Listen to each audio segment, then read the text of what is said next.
Commuters who use Little River Road in Westfield should expect many more months of stop-and-go traffic during the ongoing reconstruction of that heavily traveled road. Ludlow Construction Company is in the midst of a $4.5 million reconstruction project that affects all aspects of Little River Road.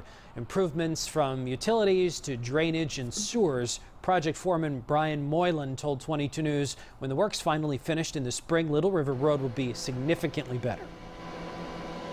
The intersection's being redone. You'll have new signalization here. They're going to have sidewalks all the way from from Laurel Lane all the way down to the completion of the job, which is close to Route 20. But until next spring, traffic will continue to proceed a little slowly while crews work to improve that road.